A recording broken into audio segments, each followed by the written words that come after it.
विवाह तभी संपन्न होता है जब वर वधू अग्नि के 7 फेरे लेते हैं। इसी को 7 भावर या सप्तपदी भी कहते हैं। इन 7 फेरों में दूल्हा दुल्हन दोनों से वचन लिए जाते हैं।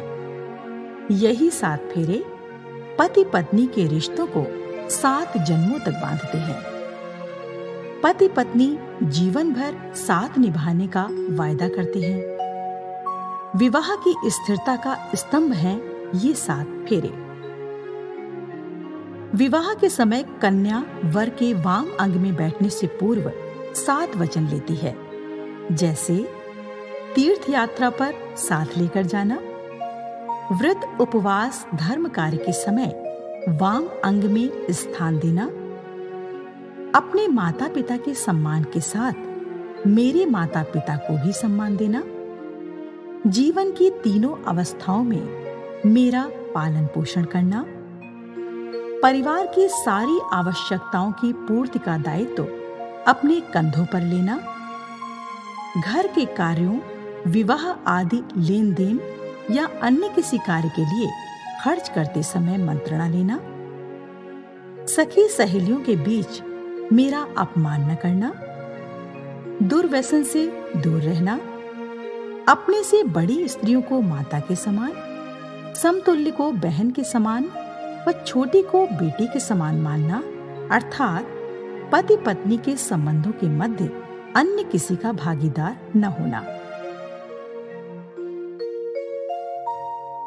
जब कन्या इन 7 वचनों की मांग वर से करती है, तब वर भी कन्या से 5 संकल्प लेता है। क्रीड़ा शरीर संस्कार समाजोत्सव दर्शनम हास्यम परगृह यानम त्यजेत प्रोषित भर्तृका उद्याने मद्यपाने राजद्वारे पिता गृहे आज्ञा बिना न गंतव्यम पातिव्रत परायणे। हे पतिव्रत देवी, मेरे चित्त के अनुसार तुम अपना चित्त रखती हुई सदा ही हमारी आज्ञा का पालन करना और पतिव्रता धर्म में तत्पर रहने का प्रयत्न करती रहना।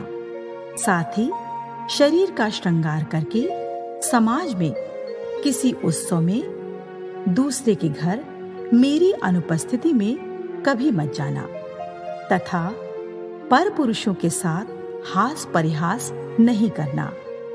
इसी तरह रात्रि में बाग बगीचे में, मदिरालय में या मदिरा पीने वालों के मार्ग में, राजा के द्वार पर और पिता के घर पर मेरी आज्ञा के बिना कभी नहीं जाना।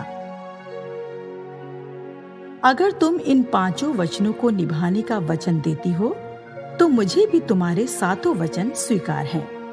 इसी क्रम को आगे बढ़ाते हुए श्रीमती मनोरमा सचान जी आप सभी से एक निवेदन के रूप में कन्या द्वारा 8वें वचन की अपेक्षा करती हैं कि वो होने वाले पुत्र या पुत्री में कोई फर्क न समझे।